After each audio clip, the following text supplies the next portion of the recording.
जो speciality mushrooms हैं या मेडिसिनल मशरूम के लोग उनके बारे में बात करेंगे। जैसे कि स्पेशलिटी इन द सेंस इसलिए कहा जाता है कि कोई मशरूम किसी पार्टिकुलर एरिया या कंट्री में बहुत से लोगों को इसकी जानकारी नहीं हो पाती। एग्जाम्पल के लिए हम लोग सारे बटन मशरूम को जानते हैं, लेकिन बहुत कम लोगों को शिटाके के बारे में जानकारी है। जबकि जापान के कॉन्टेक्स्ट में देखेंगे, जापान में ये कॉमन मशरूम है, जबकि बटन मशरूम उनके लिए एज ए स्पेशलिटी मशरूम है। यही फर्क है इसमें। तो shiitake lentinula edodes Japanese wood ear mushroom,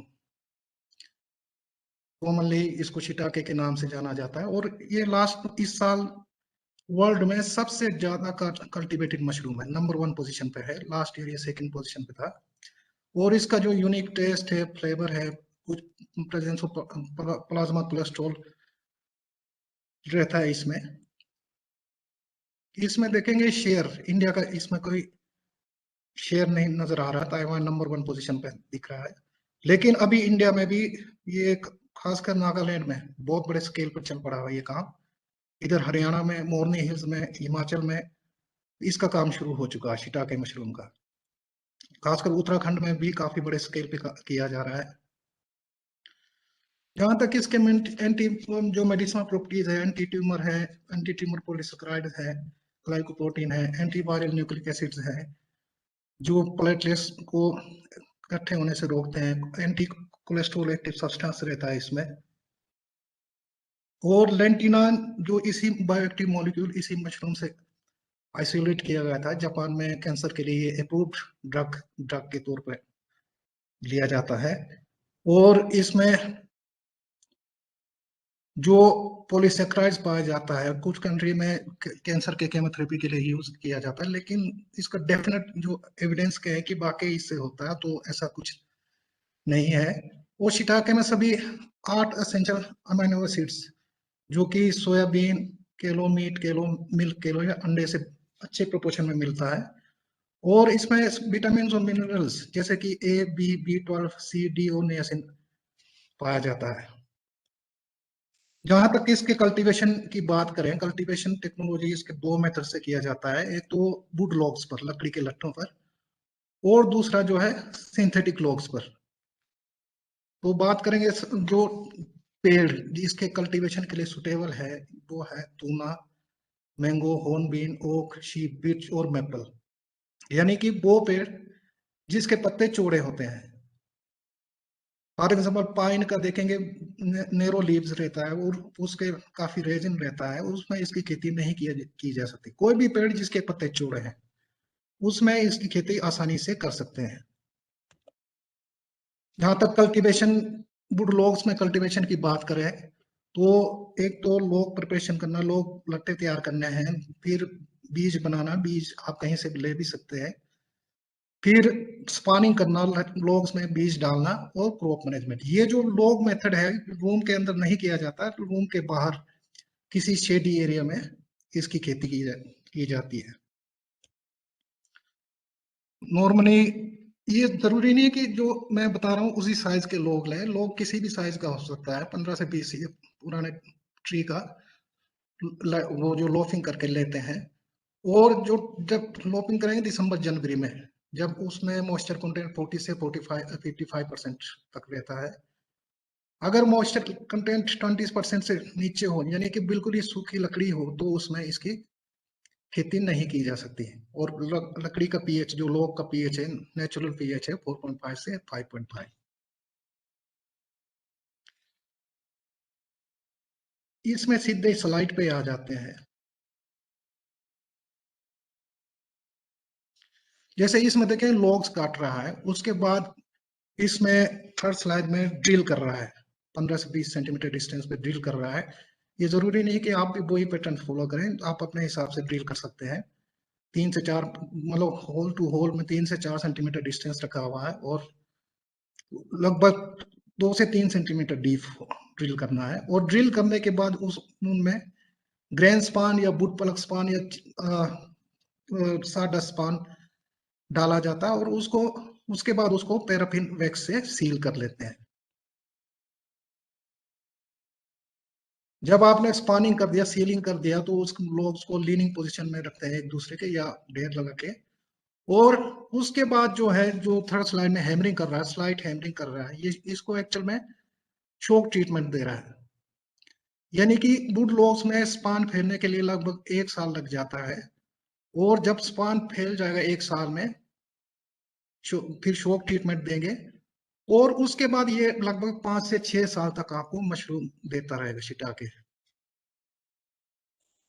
साडस्ट span इसका प्रचलन अब नहीं है, लेकिन व्हीट ग्रेन बेस्ड स्पान भी आप यूज कर सकते हैं, या वुड प्लग स्पान, जो चौड़े पत्ते वाले पेड़ हैं उनके चिप्स बना के, छोटे छोटे चिप्स बना के उसी में स्पान बना के उनको जो ड्रिल किया आपने, होल किया, उसमें इंसर्ट कर देते हैं।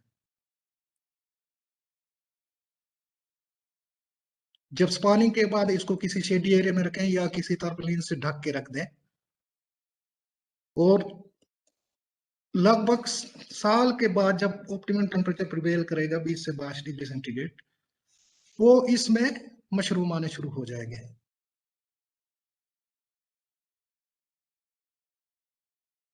ये इस तरीके से मशरूम आता रहेगा इसमें। ये वाले स्लाइड्स नागालैंड के हैं। अब इसमें लकड़ी काफी थिक लिया हुआ इन्होंने, काफी मोटी लकड़ी को यूज करके छिटा के कल्टीवेशन कर रहे हैं, और ये भी बहुत थिक लकड़ी है, काफी मोटी लकड़ी है, उसको यूज करके ये छिटाके का कल्टीवेशन कर रहे हैं।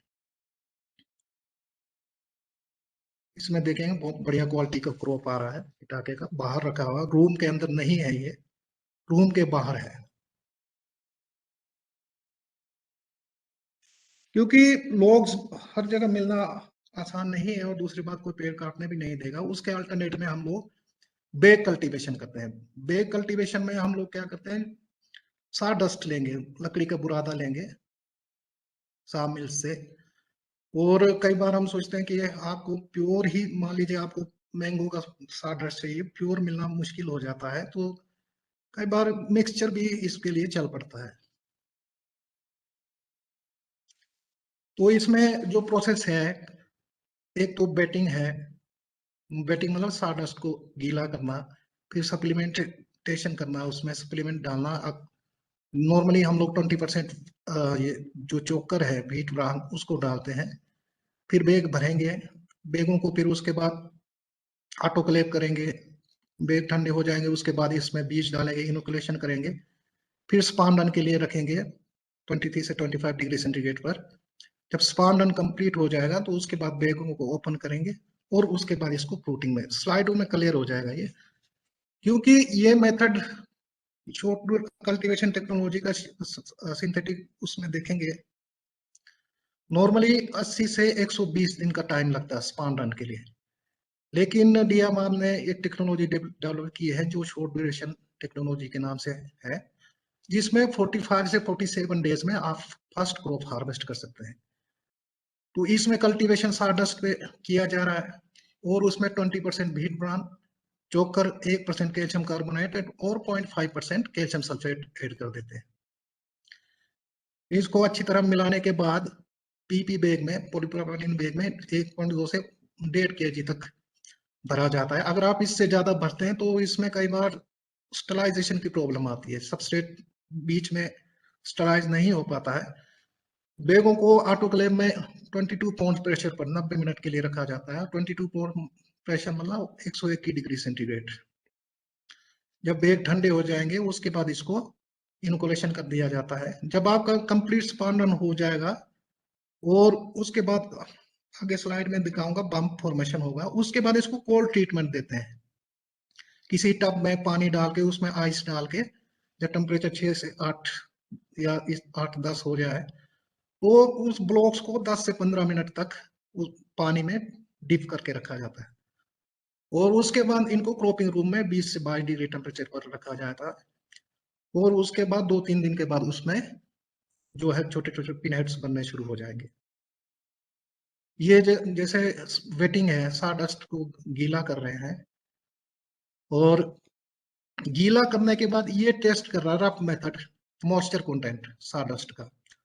अगर मुट्ठी में दबाने पर अगर पानी की बूंदें निकलती है तो इसका मतलब इसमें मॉइस्चर कंटेंट 65% से ज्यादा है, यानी कि मुट्ठी में दबाने पर इसमें पानी की बूंदें नहीं टपकनी चाहिए। तो इस मेथड से आप रफ सा आइडिया लगा सकते हैं कि इसका मॉइस्चर कंटेंट 64-65% है। तो उसके बाद बाकी इंग्रेडिएंट्स जो आपका चोकर था कि 1% कैल्शियम कार्बोनेट और 0.5% कैल्शियम सल्फेट, इसको मिला के इसको अच्छी तरह से मिक्स कर देते हैं। मिक्स करने के बाद इसको बैगों में भरते हैं, पीपी बैग में, पॉलीप्रोपाइलीन बैग में 1.5 kg तक, 1 से 1.5 kg तक।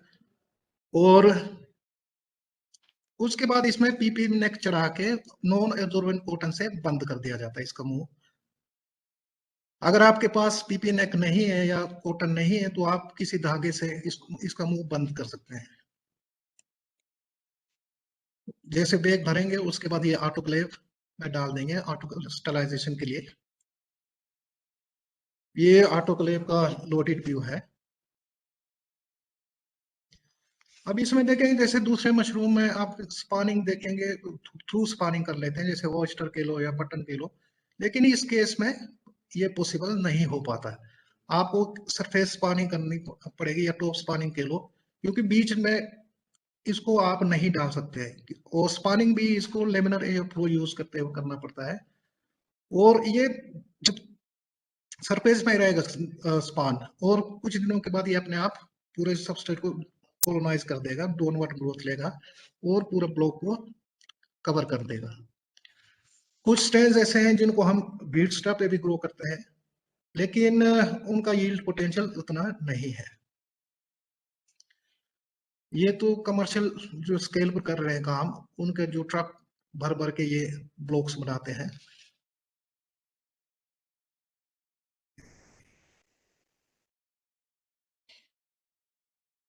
और ऊपर फर्स्ट स्लाइड में जो स्पान रन हो रहा है वो सॉडस्ट के ऊपर है, और सेकंड स्लाइड में व्हीट स्टार के ऊपर।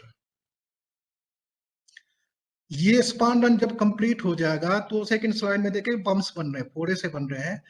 ये स्टेज इंडिकेट करता है कि आपका ये जो ब्लॉक है फ्रूटिंग के लिए रेडी है। इस स्टेज पर आपने पीपी बैग को हटा के कोल्ड शॉक ट्रीटमेंट पानी में डिप करना है 10 से 15 मिनट के लिए। अगर ये स्टेज आने से पहले अगर आप डिप करेंगे तो वो ब्लॉक टूट जाएगा। ये बम फॉर्मेशन, पूरे बम्स बन जाते हैं इसके चारों ओर। तो इस स्टेज पे आपने पीपी बैग हटा के कोल्ड शॉक ट्रीटमेंट देना है। तो कोल्ड शॉक देने के बाद जब आप रूम में रखेंगे, जैसे ही एयर के कांटेक्ट में आएगा ये ब्राउन पड़ना शुरू हो जाता है, इसे कोट हार्डनिंग फेज कहते हैं। और इसके 3-4 दिन के बाद इसमें छोटे छोटे पीनट्स बनने शुरू हो जाएंगे, शिटाके के छोटे पीनट्स बनेंगे, जो आगे 3 से 4 दिन के बाद। और शिटाके में एक चीज है, जो जो फ्रूटिंग है वो स्ट्रेन डिपेंडेंट है। मान लीजिए कोई स्ट्रेन ऐसे जो 15 से 20 डिग्री पर फ्रूट करेंगे, कोई 10 से 15 पर, कोई 20 से 22 डिग्री पर, लेकिन 25 डिग्री से ऊपर शिटाके की फ्रूटिंग रेयर ही होती है।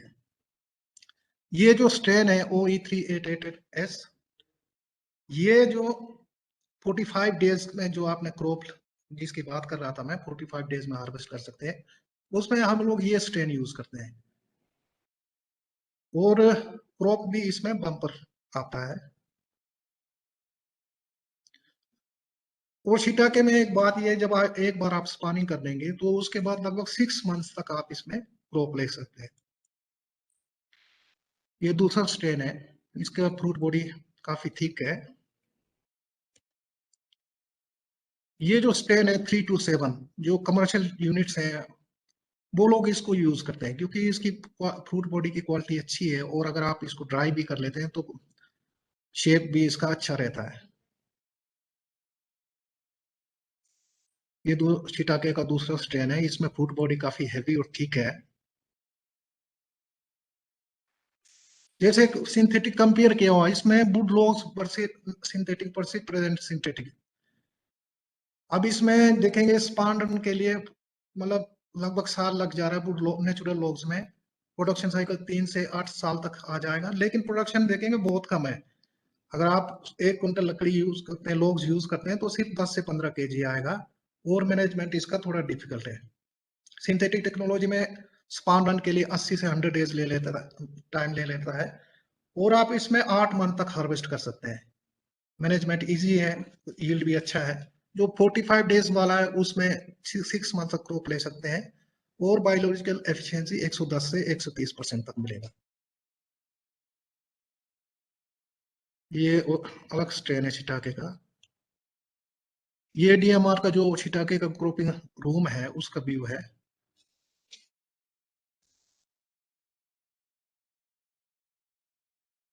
ये मैच्योर्ड फ्रूट बॉडीज और भी है। ये जो स्टेजेस है ये परफेक्ट स्टेज है हार्वेस्टिंग के लिए। इसके ऊपर फ्रूट बॉडी के ऊपर जो सर्कल बना हुआ व्हाइट स्कार्स बना हुआ है, नॉर्मली ये करेक्टर प्रेफर किया जाता है क्योंकि इससे थोड़ा शिटाके अट्रैक्टिव दिखता है। ये देखिए परफेक्ट स्टेज है, कप स्टेज हार्वेस्टिंग के लिए। ये अलग स्ट्रेन है।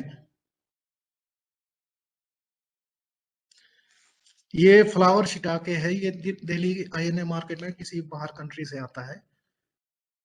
पर्पस ये था इसका दिखाने का कि इसमें जो एक्सपोर्ट क्वालिटी है, ग्रेडिंग जो की है कर रखी है फ्रूट बॉडीज की एक जैसी है। इसमें कोई बहुत बड़ा नहीं है, कोई बहुत छोटा नहीं, सब लगभग एक जैसे हैं। और जो नॉर्मली शिटाके की पैकेजिंग करते हैं वो उल्टा करके मार्केटिंग करते हैं ताकि उसमें लोगों जो कस्टमर है उसको दिखे कि कप शेप में है कि नहीं है। अगर आपका फ्रेश नहीं बिकता है तो आप इसको ड्राई भी कर सकते हैं। और नॉर्मल रूम टेम्परेचर में शिटाके का शेल्फ लाइफ 4 से 5 दिन रहता है। अगर वैसे नहीं बिक रहा तो आप इसको ड्राई करके पैक भी कर सकते हैं। ये रफ जो इकोनॉमिकली वायबल यूनिट है, कंट्रोल यूनिट है 6 क्रॉपिंग रूम्स में, जिसमें 10,000 बैग आ जाएंगे 2-2 केजी के। साल में 2 साइकिल कंप्लीट होगा और लगभग 130 क्विंटल पर एनम आपका शिटाके हार्वेस्ट कर सकते हैं। ये तो छोड़ो, ये प्रोडक्शन साइकिल किसी में मतलब स्पान रनिंग में रहेगा, किसी में फ्रूटिंग में रहेगा, किसी में बम्प स्टेज में रहेगा। ये पूरे साल में प्रोडक्शन साइकिल चलाना है तो। कहाँ से आ गया? सेकंड है, सेकंड मशरूम है गेनोडर्मा लुसीजम, रेशी मशरूम, जापान में रेशी के नाम से। लिंगचू या डिंगजी मशरूम ऑफ इमोर्टलिटी, चाइना और कोरिया में इस नाम से जाना जाता है। और लगभग पूरी दुनिया में जिसकी 250 से ज्यादा प्रजातियां हैं। और ये भी नॉर्मली ब्रॉड लीफ ट्री जो चौड़े पत्ते वाले पेड़ है उनका पैरासाइट है, उस पे ग्रो करता है। इसमें वर्ल्ड का जो टोटल प्रोडक्शन है थोड़ा डिफिकल्ट है। जापान में लास्ट ईयर 500 मीट्रिक टन था इसका प्रोडक्शन। ग्लोबल प्रोडक्शन जो लगभग 600 मीट्रिक टन है, जिसमें 3,800 मीट्रिक टन चाइना ही प्रोड्यूस कर रहा है। और एस्टिमेटेड जो ग्लोबल टर्नओवर है इस मशरूम का, ऋषि का, लगभग $2.5 बिलियन है। इंडिया में लगभग 15 मिलियन रुपए का इसका काम चल रहा है, ट्रेड चल रहा है। और हम लोग नॉर्मली इंडिया में इसके जो कैप्सूल्स हैं, टेबलेट्स हैं, ये China, Malaysia, Thailand, Australia, USA और यूके जैसे कंट्री से इंपोर्ट करते हैं। लेकिन अब इंडिया में भी इसका काफी काम चल पड़ा है। और जहां तक मेडिसिनल यूजेज की बात करें, ये anti tumour, immunomodulating, cardiovascular, respiratory, anti hepatotoxic, anti energic effect है। नॉर्मली इसमें देखेंगे ये ब्लड प्रेशर को लो करता है, यानी कि लगभग 1 मंथ तक अगर आप इसको कंज्यूम करते हैं तो ब्लड प्रेशर को ये लो कर देता है।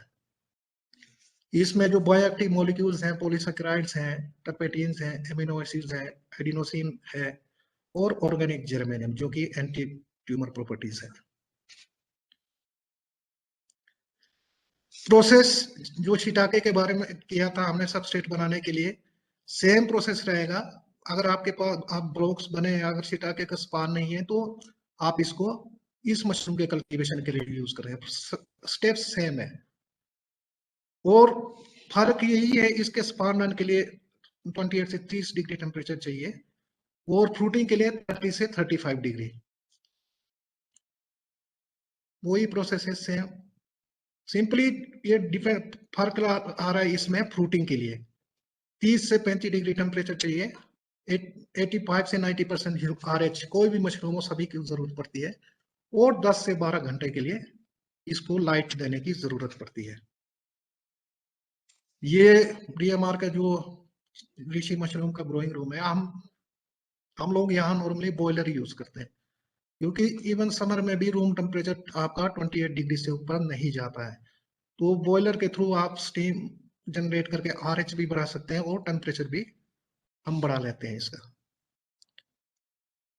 ये 40 से 45 डेज स्पान के लिए ले लेता है। उसके बाद जैसे आप ओपन करेंगे तो उसके 5-7 दिन के बाद इसमें पीनट्स बनने शुरू हो जाएंगे, जो आगे 3 से 4 दिन में मैच्योर फ्रूट बॉडी में कन्वर्ट हो जाते हैं ऋषि मशरूम। ये अलग स्ट्रेन है। ये वाले स्लाइड जो हैं, जो प्राइवेट ग्रोअर्स हैं उनका है, वो उन्होंने वर्टिकल फार्मिंग शुरू करते हैं, और नॉर्मली जब स्पान कंप्लीट हो जाए वो कॉटन प्लग को हटा देंगे, तो उसमें से एक ही फ्रूट बॉडी आएगा, वो जो कि अच्छी क्वालिटी का और थिक काफी हैवी रहता है। ये भी प्राइवेट ग्रोअर्स का स्लाइड है। ये रेड ऋषि, और नॉर्मली 9 से 10,000 रुपए पर केजी ये बेचते हैं ड्राई। ये डार्क ब्राउन ऋषि है। जो मार्केट में एक से प्रोडक्ट्स आते हैं, जैसे गेनो कॉफी है, गेनो टी है, कैप्सूल्स आते हैं, और टेबलेट्स भी आते हैं इसके। ये और प्रोडक्ट्स हैं गेनोडर्मा के। ये प्रोडक्शन साइकिल 3 क्रॉपिंग रूम्स का ले रखा है, इसमें लगभग 2880 केजी पर एनम ड्राई मिल जाएगा 4 साइकिल में। ये तो छोड़ो। उसके बाद सेकंड जो थर्ड मशरूम है वो किंग ऑयस्टर। नॉर्मली तीसरे नंबर पर है इसका प्रोडक्शन स्टेटस की बात करें। नॉर्मली इसको फ्रेंच होन या किंग टेम्परेचर ऑयल के नाम से जाना जाता है। कमर्शियली देखा जाए तो Japan, south Korea, Italy, Australia, south Africa और US में इसकी खेती की जा रही है।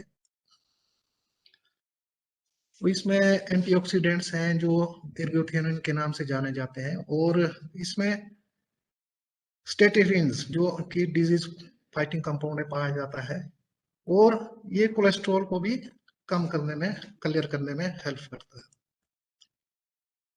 एनर्जी का अच्छा सोर्स है, और एंटी बैक्टीरियल प्रॉपर्टीज भी है। कल्टीवेशन टेक्नोलॉजी, सबस्ट्रेट प्रिपरेशन, इसको आप व्हीट स्टॉप है, पेडी स्टॉप है, या कोई भी एग्रीकल्चर वेस्ट है उस पे कर सकते हैं। सबस्ट्रेट प्रिपरेशन आप साडस्ट पे भी कर सकते हैं। इसको जैसे शिटाके में बनाया था वैसे ही करना है इसमें। इसमें एक चीज है, अगर आप इसमें कैल्शियम कार्बोनेट या कैल्शियम सल्फेट नहीं भी मिलाते हैं तो कोई फर्क नहीं पड़ता है। प्रोसेस सेम है, 20% वीट ग्राम ऐड करके ऑटोक्लेव कर देंगे। ये सेम प्रोसेस रिपीटेशन है ये। नॉर्मली 2 kg सबस्ट्रेट जो PP पॉलीप्रोपाइलीन बैग में भरते हैं, और उसके बाद इसको ऑटोक्लेव करेंगे, मतलब 90 मिनट के लगभग 1.5 घंटे के लगभग 22 पाउंड प्रेशर पर। और जब जैसे ही ऑटोक्लेव हो जाएगा उसके बाद जब बैग ठंडे हो जाए तो 3% व्हीट ग्रेन बेस्ड स्पान इसमें ऐड करेंगे। इनोकुलेशन इंक्यूबेशन के लिए 22 से 25 डिग्री टेम्परेचर लगभग सभी मशरूम्स की है, और इसमें 15 से 20 दिन के बाद आपका स्पान रन कंप्लीट हो जाएगा। स्पान रन जब पूरा हो जाएगा तो उसके बाद PP बैग को हटा दें, और इसमें देखें टेम्परेचर रिक्वायरमेंट 10 से 15 डिग्री सेंटीग्रेड है, जबकि गेनोडर्मा ऋषि में 30 से 35 डिग्री था। फ्रेश एयर सभी मशरूम को जरूरत पड़ती है 20 से 25 मिनट, रूम साइज पे डिपेंड करता है। और जैसे बैग ओपन करेंगे उसके 5-7 दिन के बाद पीनट्स बनने शुरू हो जाएंगे, जो आगे 3-4 दिन के बाद मैच्योर फ्रूट बॉडीज में कन्वर्ट हो जाएंगे। ये जो स्पान रन है जिसमें डोम वर्ड ग्रोथ हो रहा है, क्योंकि इसमें थ्रू स्पॉनिंग पॉसिबल नहीं हो पाता, केवल सरफेस स्पॉनिंग करते हैं, वो अपने आप इसको कोलोनाइज करता जाएगा। ये किंग ऑयस्टर व्हीटस्टा के ऊपर।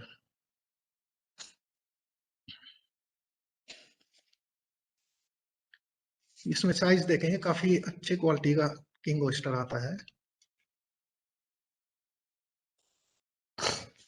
ये कमर्शियल यूनिट्स है जो वर्टिकल फार्मिंग करते हैं, वो कॉटन प्लग को हटा देंगे, उसमें एक ही सिंगल फ्रूट बॉडी आएगा जिसकी क्वालिटी अच्छी होती है। ये भी किंग ऑयस्टर। हम लोग यहाँ पर कई बार इसमें ये बोतल्स यूज करके इसमें करते हैं ट्राई, लेकिन ये मेथड जो है टाइम कंज्यूमिंग मेथड है या लेबर इंटेंसिव मेथड है, क्योंकि बार बार आपको बोतल भरना पड़ेगा, बोतल खाली करना पड़ेगा। उसके बाद ब्लैक ईयर मशरूम, जिसकी खेती चाइना में 600 एडी में हो चुकी थी और कमर्शियली कुछ साउथ ईस्ट एशियन कंट्रीज में की जा रही है। 4th रैंक है इस मशरूम का पूरे वर्ल्ड में।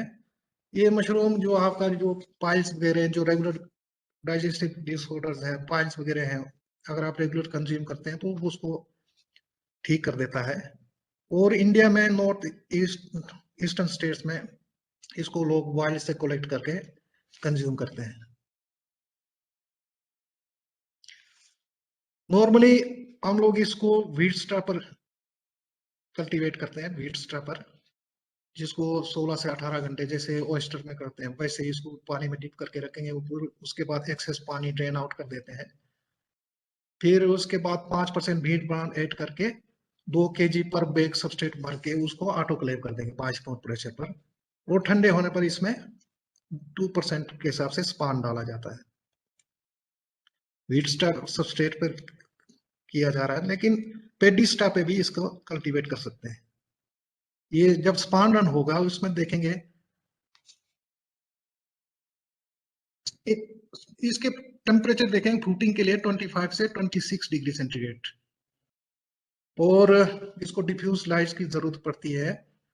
जब आपका कंप्लीट स्पान रन हो जाएगा तो उसमें ब्लेड से या चीरा मार देंगे चारों ओर या होल्स कर देंगे, तो उसके बाद इसमें से जो आपने स्लिट मारे हैं उसमें से ये फ्रूट बॉडी आने शुरू हो जाते हैं।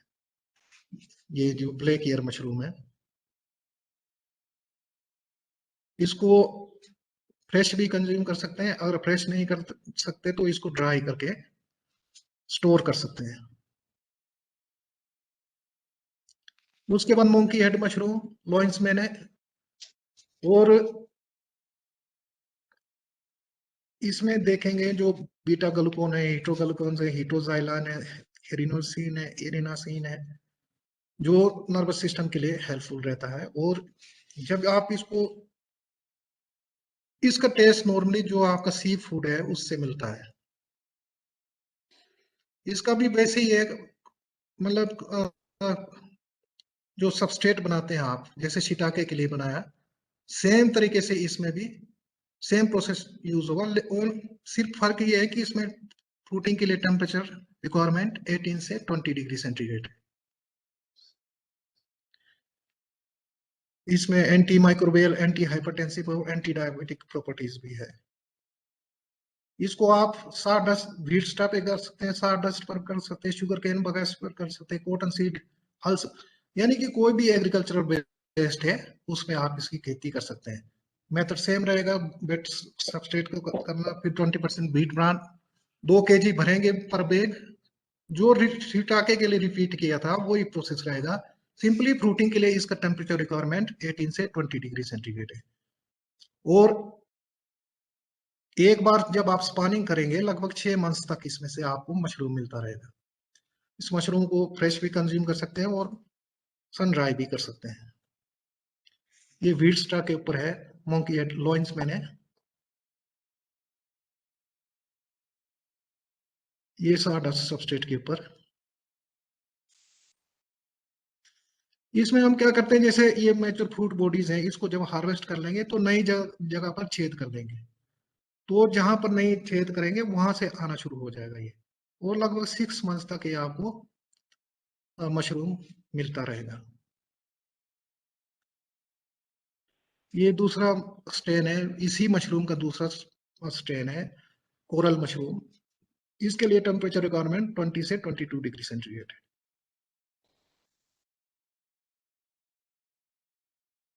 ये कोरल मशरूम।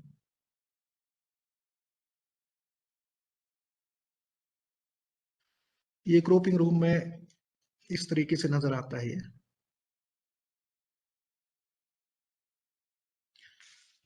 उसके बाद विंटर मशरूम इनोकी फ्लेमिलिना कह सकते हैं, इनोकी कह सकते हैं, जो कि नेचर में विलो पलम पॉपुलर एलम पलम मेपल पेड़ वुड डेड वुड ट्रीज में निकलता है। ये इसका इनोकेटा के इनोकी कह लो, गोल्डन नीडल मशरूम कह लो, वेलवेट फूड कह लो, या वेलवेट स्टेम, जिसकी खेती चाइना में 18वीं सेंचुरी में की गई थी।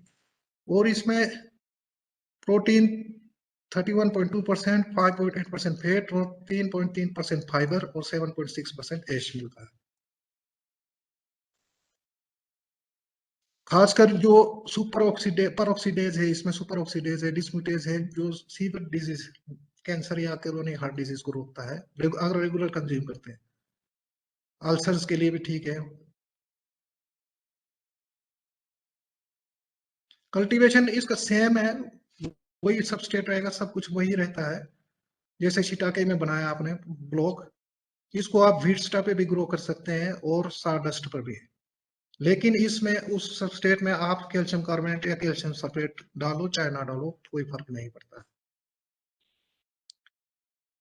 हाँ, इसके फ्रूटिंग के लिए टेम्परेचर रिक्वायरमेंट 10 से 14 डिग्री सेंटीग्रेड। और जब फ्रूट बॉडी इसके जो स्टाइफ है 14 से 18 सेंटीमीटर लंबी होती है, केप छोटा रहता है, तो उस वक्त इसको हार्वेस्ट कर सकते हैं। इसको फ्रेश कंज्यूम करेंगे या इसको ड्राई भी कर सकते हैं। ये इनोकी, इसमें देखें केप साइज छोटा है, स्टाइप लेंथ ज्यादा 14 से 18 सेंटीमीटर तक रहता है। और मतलब इसमें CO2 लेवल थोड़ा हाई रखना पड़ता है, जिससे स्टाइप लेंथ बढ़ जाती है। ये हम एक्सेसिव एरेशन देंगे तो स्टाइप लेंथ नहीं बढ़ेगा, केप साइज बढ़ना शुरू हो जाता है इसका। इसमें देखिए केप साइज बढ़ा लेकिन स्टाइप लेंथ नहीं है। उसके बाद हम लोग DMR में 3 दिन का ये कोर्डिसेप्स कल्टीवेशन पर, जो इसका आजकल काफी जोर चला हुआ है, 3 दिन का ट्रेनिंग देते हैं। और क्योंकि इस कोर्डिसेप्स का काम शुरू करने से पहले आपको मार्केट सर्वे कर लेना चाहिए, क्योंकि जो लोग कर रहे हैं इसका काम थोड़ा मार्केटिंग में डिफिकल्टी फेस कर रहे हैं। ये छोड़ो, इसमें मेडिसिनल प्रॉपर्टीज नेट में भी चेक कर सकते हैं, बहुत सारे मेडिसिनल प्रॉपर्टीज है। और एंटीऑक्सीडेंट, एंटी एजिंग देखेंगे, हाइपोग्लाइसेमिक, हाइपोलिपिडेमिक, ये neuro protective, liver protective, kidney protective, lungs protective, सारे उसको प्रोटेक्ट करता है। हम लोग इसकी खेती यहाँ पर एक्चुअल में ये जो है इस इंसेक्ट का, सिकाडा या झिंगुर कह लो, पेड़ों पे आवाज करता रहता है, इसकी डिजीज है। इसको पेरास्टाइज करके इसको किल कर देता है। और जब ऑप्टिमम टेम्परेचर प्रिवेल करेगा तो उसके इंसेक्ट के डेड बॉडी से मशरूम्स निकलने शुरू हो जाते हैं, तो उसको आइसोलेट करके आप इसका कल्टीवेशन कर सकते हैं। हम लोग यहाँ पर इसका कल्टीवेशन ब्राउन राइस पे करते हैं। ब्राउन राइस में कुछ विटामिन मिनरल जाता है। ये कोर्डिसेप्स हम लोग 500 ml जार को यूज करते हैं। लेकिन जो कमर्शियल कर रहे हैं वो लोग ट्रेज यूज करते हैं, प्लेट ट्रेज, क्योंकि उसमें सरफेस एरिया काफी बढ़ जाता है और यील्ड भी अच्छी आती है। लेकिन ग्लास जार्स